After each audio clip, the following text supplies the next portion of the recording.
Kenapa Imam Ghazali kata manusia zaman dia itu dah jauh, dah cenderung kepada nak jauh daripada kebenaran, makin jauh daripada kebenaran. Itu zaman dia. Zaman kita sekarang lagi dah jauh.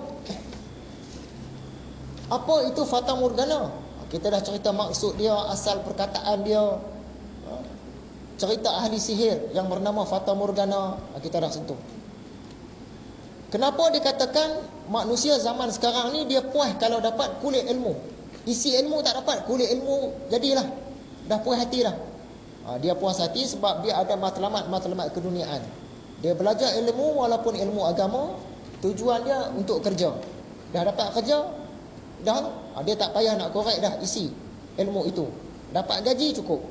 Dapat pangkat, penghormatan, pengiktirafan cukup. Sebab tu dikatakan orang zaman sekarang ni dia puas hati dengan kulit ilmu. Isi ilmu dia tak ambil kira. Dan akhirnya kita sentuh tentang dua jenis ilmu.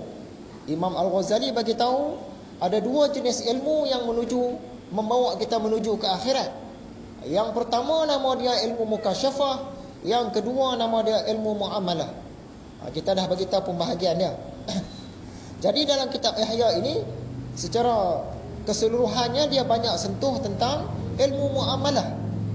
Ilmu muamalah ni ada dua jenis pula, iaitu ilmu zahir dan ilmu batin.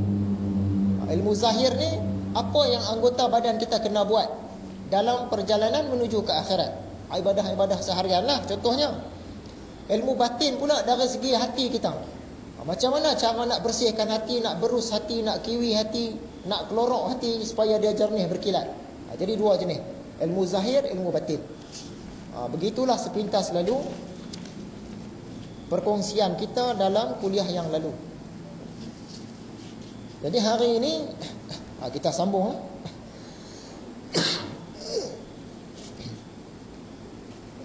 Kita pun masuklah ke bab yang pertama daripada kitab Ihya. Selama 3 kuliah sebelum ini sebenarnya kita melihat bahagian mukhaddimah, bahagian pengenalan. Pengenalan saja pun kita dah gunakan 3 kali kuliah. Kuliah yang keempat ini, kuliah kita yang keempat, kita masuk bab yang pertama yang bertajuk kelebihan ilmu. Kelebihan ilmu. Apabila kita dah tahu dah kelebihan ilmu, maka kita pun rasa seronok. Kita nak lagi tuntut ilmu. Bila kita tak tahu kelebihan ilmu, kita rasa tak ada apa-apa lah. Macamlah kelebihan hadir ke majlis ilmu. Kita tak tahu hadir majlis ilmu ni apa dapat. Tak dapat apa kot, tak rasa apa-apa pun, dapat ilmu sajalah. Jadi kita kurang termotivasi nak datang. Bila kita tahu hadis-hadis tu, bila datang majlis ilmu ni mudah jalan ke syurga. Kita dah rasa seronok nak datang. Malaikat suka, kita pun rasa seronok nak datang. Lebih baik daripada dunia dan isinya, lagi kita rasa seronok. Lebih baik daripada solat sunat 100 rakaat, lagi rasa seronok. Bila kita faham, barulah kita ada keinginan nak datang. Jadi dengan ilmu pun macam tu juga. Setelah kita tahu kelebihan-kelebihan ilmu, kita pun terasa nak datang. Yang pertamanya, Imam Ghazali memetik satu ayat Quran, surah Ali Imran ayat 18. A'udzubillahi as-sami'il 'alim minasyaitonir rajim. Syahidallahu annahu la ilaha illahu wal malaikatu wa ulul 'ilmi qa'iman bil qist. Maksudnya, Allah mengaku bahawa sesungguhnya tidak ada tu ilah selain daripadanya, dan malaikat-malaikat mengakui, dan orang-orang berilmu yang tegak dengan keadilan. Macam mana cara kita nak faham ayat ni? Kita tengok dalam ayat ni tadi ada 3 komponen. Yang pertama Allah, yang kedua malaikat, yang ketiga orang-orang berilmu. Cara Tuhan susun, cara Tuhan letakkan taraf dia tu macam mana. Orang-orang berilmu ni dia berada sebaris ataupun seturutan. Atas sekali Allah, nombor 2 tu malaikat, yang ketiga tu orang berilmu. Jadi kalau kita ni termasuk dalam kalangan orang berilmu, tak mustahil kita berada dalam yang dimaksudkan dengan ayat ni. Jadi memang hebat sungguhlah kelebihan orang berilmu. Sebab dia letakkan segandingan dengan Tuhan, dengan malaikat, dengan orang-orang berilmu. Itu kelebihan orang berilmu. Ayat yang kedua daripada surah Al-Mujadalah, maksudnya diangkat oleh Allah orang-orang yang beriman daripada kamu dan orang-orang yang diberi ilmu dengan beberapa tingkat.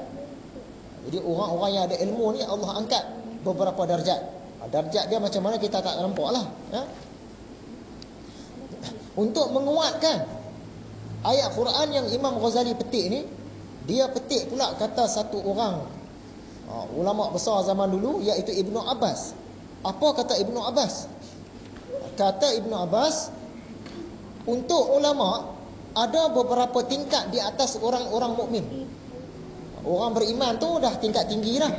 Ulama tadi, orang berilmu tadi, atas lagi daripada orang beriman, dengan 700 tingkat tinggi ni. Antara orang beriman dengan orang berilmu, 700 tingkat tinggi dia. Beza dia. Antara dua tingkat itu jaraknya sampai 500 tahun perjalanan. Antara orang beriman dengan orang beriman yang berilmu, jarak dia tu tinggi, jauh, 500 tahun perjalanan. Jadi kita kena ada satu cita-cita lah, nak jadikan diri kita ni orang berilmu. Sebab nampak jauh beza. Walaupun kita nanti masuk dalam kalangan orang beriman, tapi kita ni tak masuk golongan orang berilmu, kita masih 700 tingkat berbeza dengan orang lain. Kita tak seronok lah. Jadi kita kena ada cita-cita, azam nak jadi orang berilmu, ya? Orang kata menuntut ilmu ni sampai ke liang lahat. Jadi walaupun kita dah berusia, masih boleh tuntut ilmu lagi, jangan risau.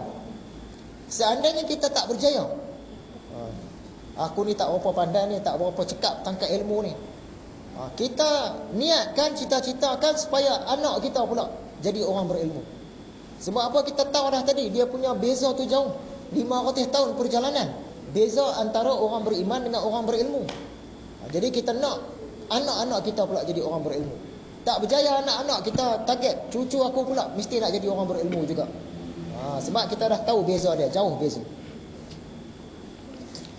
Seterusnya Imam Ghazali memetik ayat surah Az-Zumar ayat 9. Maksudnya, katakanlah, adakah sama antara orang-orang yang berilmu dengan orang-orang yang tidak berilmu? Sama tak? Dia tak sama. Jawapan dia tak bagi, tapi kita tahu tak sama. Berdasarkan darjat yang dibagi oleh Ibnu Abbas tadi itu, nampak sangat jauh beza dia, ya? Antara orang berilmu dengan orang tak berilmu. Jadi kita kena ada cita-cita nak jadi orang berilmu. Kita niat nak jadi orang berilmu saja dah ada pahala dah. Tak berjaya pun tak apa, kita niat ada pahala dah. Maksud surah Fatir ayat 28, sesungguhnya